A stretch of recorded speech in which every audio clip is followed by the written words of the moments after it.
नव वर्ष की शुभकामनाओं के साथ मैं आप सबों को बिहार जाति आधारित गणना 2022 पर कुछ चर्चा करने जा रहा हूँ। बिहार जाति आधारित गणना 2 चरण में होना है। प्रथम चरण में 7 जनवरी से 21 जनवरी 2023 तक। प्रथम चरण के दौरान जिन 3 कामों को करना है वह है मकान सूचीकरण, हाउस लिस्टिंग या भवनों पर नंबर देना। दूसरा है नजरी नक्शा जो कि 2 प्रति में बनाना है। और तीसरा है संक्षिप्त मकान सूची या संक्षिप्त गृह पंजी। द्वितीय चरण की गणना अप्रैल मई में होगा, उससे संबंधित हम अभी कोई चर्चा नहीं करेंगे, सिर्फ अभी प्रथम चरण की बात होगी। इस गणना कार्य में जो कर्मी लगे हुए हैं वो सबसे जो प्रारंभिक कर्मी हैं, नीचे के कर्मी हैं, वो हैं प्रगणक जिन्हें इन्यूमरेटर कहा जाता है। उसके ऊपर पर्यवेक्षक हैं जो 6 इन्यूमरेटर पर एक सुपरवाइजर होते हैं, पर्यवेक्षक होते हैं। उसके ऊपर सहायक चार्ज पदाधिकारी, उसके ऊपर चार्ज पदाधिकारी प्रखंड के लिए और नगर के लिए नगर चार्ज पदाधिकारी, उसके ऊपर अनुमंडल गणना पदाधिकारी, उसके ऊपर अपर प्रधान गणना पदाधिकारी और उसके ऊपर प्रधान गणना पदाधिकारी। प्रधान गणना पदाधिकारी सामान्यतः जिला पदाधिकारी महोदय होते हैं। अपर प्रधान गणना पदाधिकारी अपर समाहर्ता होते हैं। अनुमंडल गणना पदाधिकारी अनुमंडल पदाधिकारी होते हैं। प्रखंड के चार्ज पदाधिकारी प्रखंड विकास पदाधिकारी होते हैं। नगर के चार्ज पदाधिकारी कार्यपालक पदाधिकारी होते हैं। सहायक चार्ज पदाधिकारी के रूप में अभी अंचलाधिकारी हैं और उसके नीचे पर्यवेक्षक और प्रगणक जो सामान्यतः शिक्षक से लिए जाते हैं। तो प्रगणक को जिस क्षेत्र में काम करना है उस क्षेत्र का निर्धारण कैसे होता है और उसका नाम क्या रखा जाता है, सर्वप्रथम हम उस पर चर्चा करेंगे। तो प्रगणक जिस क्षेत्र में काम करते हैं, यानी कि प्रगणक को जो क्षेत्र आवंटित किया जाता है उस क्षेत्र को गणना ब्लॉक कहते हैं। गणना ब्लॉक, इसे गणना ब्लॉक या उप गणना ब्लॉक में भी विभाजित किया जाता है। गणना ब्लॉक यानी इन्यूमरेशन ब्लॉक, उप गणना ब्लॉक यानी सब इन्यूमरेशन ब्लॉक, संक्षेप में ईबी और सब ईबी कहते हैं। तो हम सर्वप्रथम जानेंगे कि गणना ब्लॉक का निर्धारण कैसे होता है, गणना ब्लॉक के निर्धारण में की इकाई क्या है और इसका आधार क्या है। तो गणना ब्लॉक का निर्धारण वार्ड स्तर पर किया गया है और इसकी इकाई वार्ड है और आधार 700 की जनसंख्या। अब प्रश्न उठता है कि 700 की जनसंख्या कहाँ से मिला। तो 2011 की जनगणना से लिया गया यह आंकड़ा है प्रत्येक वार्ड, और उसमें 22% की वृद्धि कर यह आंकड़ा निर्धारित किया गया है। यानी 700 की जनसंख्या पर एक गणना ब्लॉक का निर्धारण हुआ है। ध्यान रखने की बात यह है कि इसमें किसी भी सूरत में वार्ड को पार करके एक व्यक्ति गणना नहीं करेंगे, यानी कि एक वार्ड को इकाई मान करके ही गणना ब्लॉक का निर्धारण किया गया है। अब समझना है कि एक वार्ड में यदि 700 से अधिक जनसंख्या है, 700 जनसंख्या तक एक ईवी का निर्धारण किया जाएगा, यानी कि इसमें एक ही ईवी बनेगा। अगर 700 से ज़्यादा जनसंख्या है, यदि 900 जनसंख्या है तो इसमें 2 ईवी बनेगा। इस वार्ड को 2 भागों में विभक्त किया जाएगा, एक को गणना ब्लॉक कहेंगे, दूसरे को उप गणना ब्लॉक कहेंगे। एक मेन ईवी होगा और एक सब ईवी होगा। अब हम जानेंगे कि इसका नामकरण कैसे होता है। तो यहाँ पर देखें, वार्ड नंबर 1 में ईवी का जो नंबर है वह 016 है। वार्ड नंबर 2 में ईवी का नंबर 01700 है। वार्ड नंबर 2 में ही 1701 लिखा हुआ है। यहाँ पर स्पष्ट है कि वार्ड नंबर 1 में अगर 016 हो या डैश डैश हो तो यह माना जाएगा कि इस वार्ड की जनसंख्या 700 से कम है, इसलिए यहाँ पर एक ईवी का निर्धारण हुआ है। उसी तरह अगर वार्ड नंबर 2 में 01700 लिखा हुआ है, 01701 लिखा हुआ है, इसका मतलब यह हुआ कि वार्ड नंबर 2 में 700 से जनसंख्या अधिक है, इसलिए वहाँ पर 2 ईवी बना और पहले ईवी का नाम 01700 है और 01701 है। उसी तरह वार्ड नंबर 3 का जो ईवी नंबर है 018 है। इससे स्पष्ट होता है कि वार्ड नंबर 3 में 700 से जनसंख्या कम है, इसलिए यहाँ पर एक ही ईवी बना और उसको 018 लिखा गया, या इसको हम डैश डैश भी दे सकते हैं। और उसी तरह वार्ड नंबर 4 में चूँकि जनसंख्या 1400 से ज़्यादा है इसलिए वहाँ पर 3 ईवी बना और पहला का नाम 01, 019, 00, 019, 01 और 019, 02। तो स्पष्ट है, इससे स्पष्ट होता है कि 700 की जनसंख्या के अगर अंदर उस वार्ड की जनसंख्या है, 700 से जनसंख्या अगर किसी वार्ड की कम है तो वहाँ पर 1 ईवी बनेगा और उसमें सब ईवी में डैश डैश होगा। वहीं दूसरी तरफ यदि किसी वार्ड को हम 2 भागों में या 3 भागों में बांटते हैं, 2 या 3 ईवी में बांटते हैं, तो पहला जो मुख्य ईवी होगा वो 00 से लिखा जाएगा और दूसरा सब ईवी 01 और अगला सब ईवी 02 लिखा जाएगा, जैसा कि वार्ड नंबर 4 में आप देखते हैं। अब हम चलते हैं लोकेशन कोड पर। संक्षिप्त मकान सूची के जो प्रथम पृष्ठ होगा, जो मुख्य पृष्ठ होगा, जो हेडर पृष्ठ होगा, उस पर लोकेशन कोड भरना है। पहचान संबंधी विवरण भाग 1 का पहचान संबंधी विवरण। जिला का नाम, तो आप जिला का नाम लिखेंगे, जिस जिले के हैं जहानाबाद, कोड इसका 15 है, तो 1 और 5 2 खानों में लिखा जाएगा। प्रखंड नगर निकाय का नाम, तो यहाँ पर चूंकि प्रखंड है से संबंधित हम चर्चा कर रहे हैं इसलिए नगर निकाय को काट दिया जाएगा। प्रखंड का नाम मखदूमपुर, इसका कोड 005 है।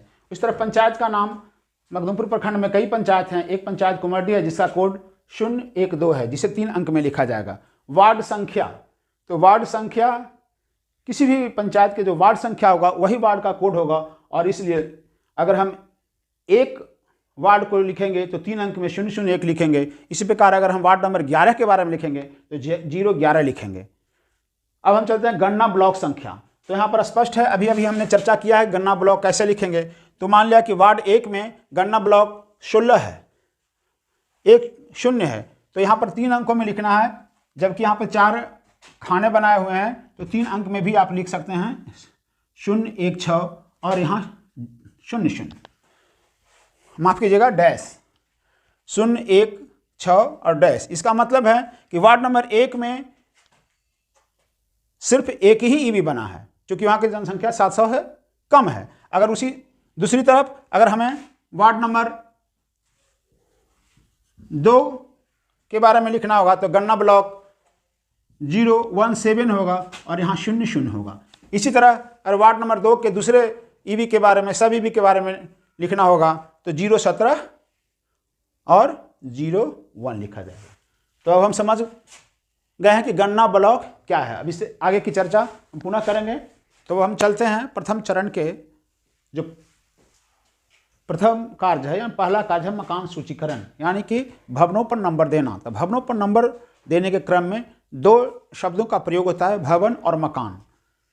भवन संख्या देना है उस पर और मकान संख्या देना है, जिस मकान को हम गणना मकान भी कहते हैं। बोलने के क्रम में कई बार हम गणना मकान का ही प्रयोग करेंगे और भवन पर जो नंबर देना है वो गणना मकान का ही नंबर देना है, इसलिए भवन और मकान में कोई कन्फ्यूजन नहीं होना चाहिए। तो हम चलते हैं भवन और मकान क्या है। हम परिभाषा में नहीं फंसना चाहते हैं, हम कुछ उदाहरणों के द्वारा इसे समझेंगे।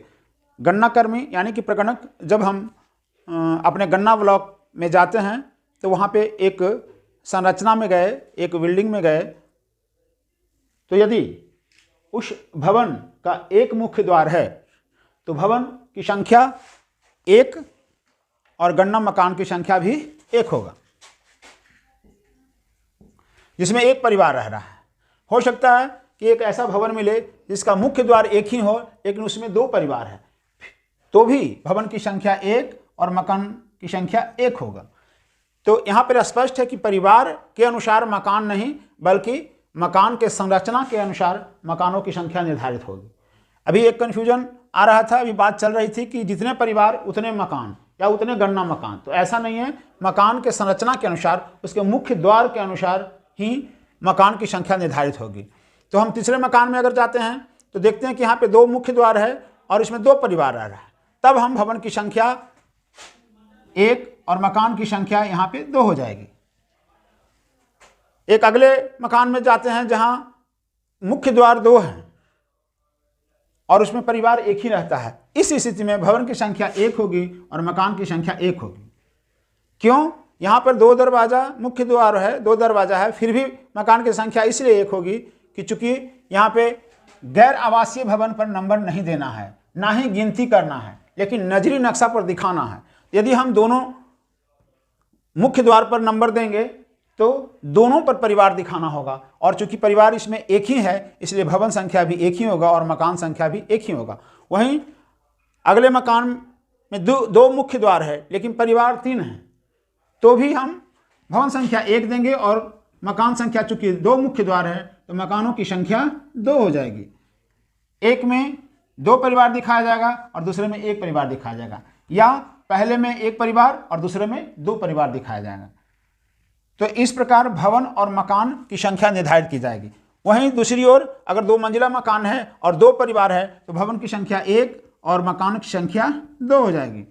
और ठीक उसी तरह जिस तरह से यहाँ पे 2 मुख्य द्वार होने के बावजूद भी एक ही परिवार रहने के कारण एक ही मकान बना, तो यहाँ पर भी 1 भवन और 1 मकान होगा। भवनों की संख्या 1 और मकानों की संख्या 1। चूंकि परिवार इसमें 1 है, अगर दोनों मुख्य द्वार पर हम नंबर देते हैं, संख्या देते हैं, भवन संख्या और गणना मकान संख्या, तो दोनों में परिवार दिखाना होगा, और परिवार एक ही है इसलिए मकान की संख्या 1 होगी। अब हम चलते हैं कि भवन पर जो नंबर देना है वो कैसे देना है, मकान का नंबर जो देना है वो कैसे देना है। तो मान लिया जाए कि पहले भवन में 2 मकान हैं, तो पहला भवन का नंबर पड़ेगा 001 और मकान का भी 001। पहले भवन में 2 मकान हैं तो भवन का नंबर 001 और मकान का 001 और 002 होगा। दूसरे भवन में यदि पुनः 2 मकान है तो 003 और 004 लिखा जाएगा।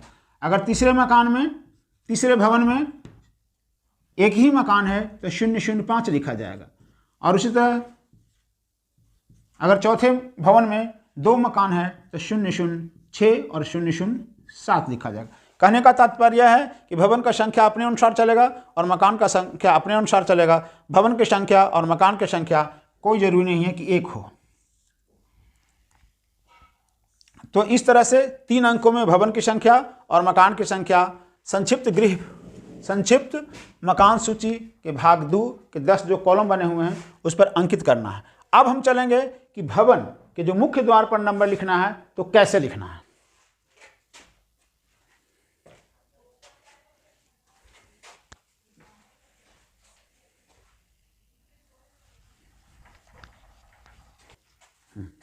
तो एक बार मैं पुनः बताना चाहता हूं कि भवन और मकान ये दोनों अलग अलग चीज़ है।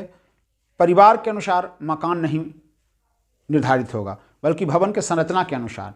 यदि आप परिवार के अनुसार मकान बनाएंगे तो निश्चित रूप से आपको कठिनाई होगी और वह गणना के परिभाषा के अनुकूल नहीं होगी। तो अब हम चलते हैं कि भवन के मुख्य द्वार पर नंबर हम कैसे लिखेंगे। तो अगर प्रथम भवन के प्रथम मुख्य द्वार पर लिखना हो तो सर्वप्रथम हम 3 अंकों में 001 लिखेंगे, और चूंकि मकान की संख्या 1 भी है तो यहाँ पर गणना मकान के रूप में 001 लिखेंगे, और इसको 6 बाई 6 इंच के बॉक्स में कम से कम लिखेंगे जो 2 मीटर की दूरी से स्पष्ट दिखाई दे। अब हम दूसरे भवन में जाते हैं, वहाँ पर भी भवन संख्या 1 है और मकान संख्या भी 1 है, मकानों की संख्या भी 1 है, तो यहाँ पर भी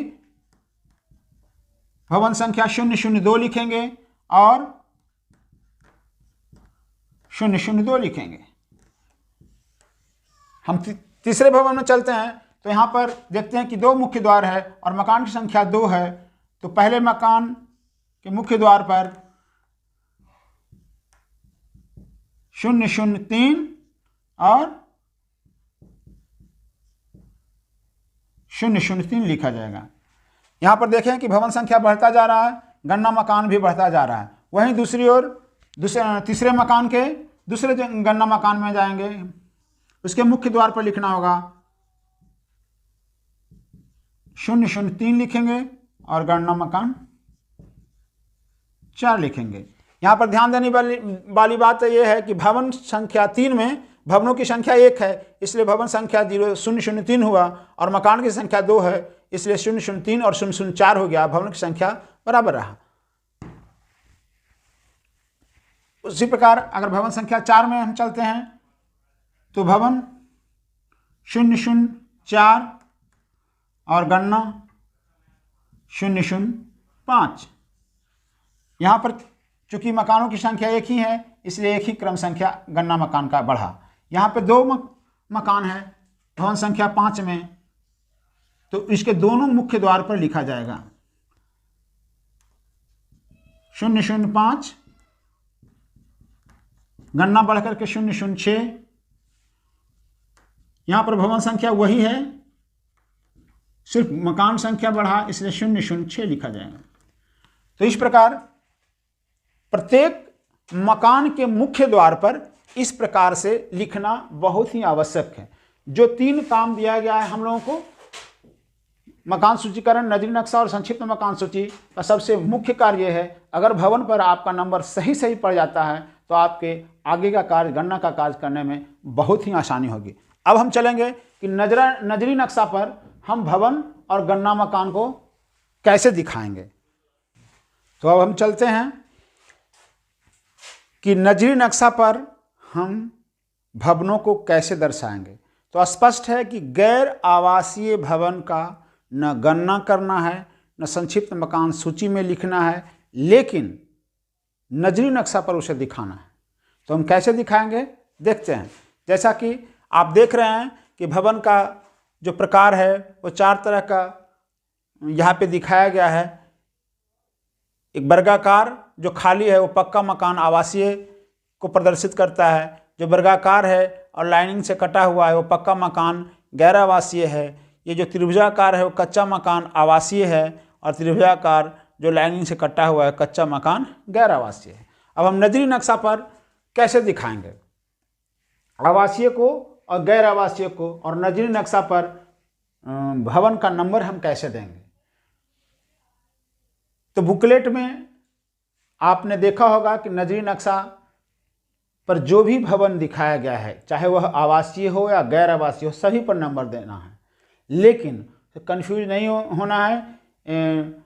सामान्य प्रशासन विभाग के निर्देशानुसार ये गणना का कार्य किया जा रहा है, जाति आधारित गणना का कार्य किया जा रहा है। उनके निर्देशानुसार गैर आवासीय की गिनती नहीं करनी है, गैर आवासीय भवन की गिनती नहीं करनी है, ना ही उसको पंजी पर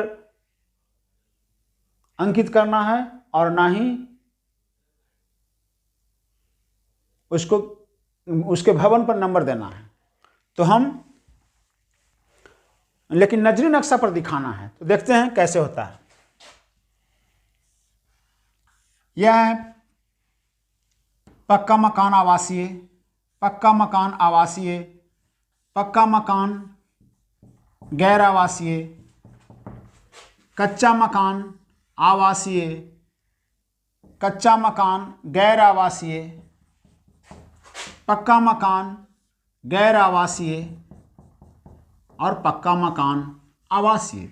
किसी क्षेत्र में, किसी गणना ब्लॉक में हम भ्रमण करते हैं तो पाते हैं कि पहला मकान आवासीय है, दूसरा मकान आवासीय है, तीसरा मकान गैर आवासीय है, चौथा मकान जो है वो आवासीय है, ये दोनों गैर आवासीय है और पुनः फिर आवासीय मिलता है। तो इस पर नंबर हम इस प्रकार देंगे कि भवन 1, 2, इस पर नंबर नहीं पड़ेगा, 3 और इस पर भी नंबर नहीं पड़ेगा, 4। तो ये बॉक्स के अंदर जो हम लिखते हैं वो भवनों की संख्या लिखते हैं। जो भवन संख्या हम अपने पंजी पर लिखते हैं वही भवन संख्या लिखते हैं। यहाँ पर 3 अंक में लिखने की आवश्यकता नहीं है। 1 अंक या 2 अंक या 3 अंक अगर 100 से ऊपर जाता है तब लिखेंगे, और नहीं तो 1 अंक का अगर वह भवन है तो इससे भी काम चलेगा। अब यहाँ पर प्रश्न उठता है कि इसको फिर दर्शाया क्यों जाए। तो इसको दर्शाना जरूरी है क्योंकि हो सकता है कि यह आवासीय भवन है लेकिन वर्तमान में यहाँ पर लोग नहीं रह रहे हैं, इसलिए यह गैर आवासीय है। और इसको आप रफ में यह घर, यह मकान, यह भवन किनका है उसको भी लिखना जरूरी है, ताकि अगली बार जब हम फिर गणना करें द्वितीय चरण में तो इसकी आवश्यकता पड़ सकती है। अतः जो भी गैर आवासीय को हमने छोड़ दिया है उन सबों के मालिक का नाम अपने पंजी पर आसपास के लोगों से पूछ करके लिख लेना। तो इस प्रकार से हम नजरी नक्शा पर दिखाएंगे।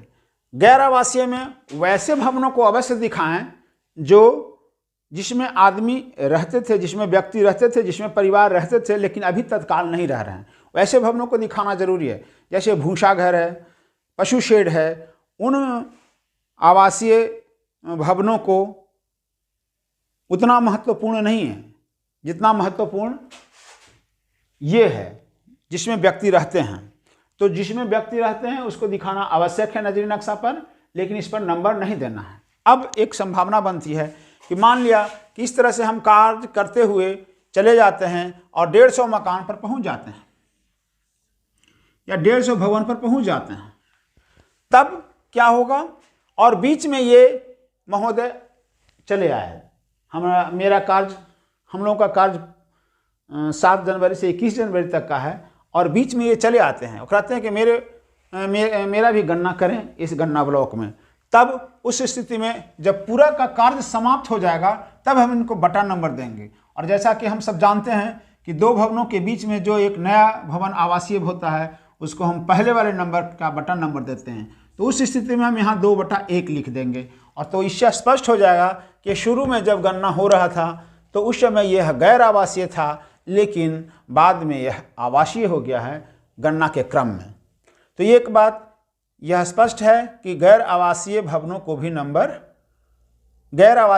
को नंबर नहीं देना है, लेकिन नजरी नक्शा पर उसे दिखाना है, ताकि बाद में अगर उसे दिखाना हो पुनः आवासीय तो हमें कोई परेशानी नहीं हो। तो ये हो गया कि नजरी नक्शा पर किस तरह से भवनों को प्रदर्शित करना है। इसके साथ साथ हम यह भी जानेंगे कि यह बॉक्स के अंदर जो नंबर, जो संख्या दी गई है वह भवन नंबर को प्रदर्शित करता है, गणना मकान को नहीं या मकान संख्या को नहीं। वहीं पर यदि भवन संख्या 2 में 2 गणना मकान है तो यहाँ ब्रैकेट में 2 लिख देना।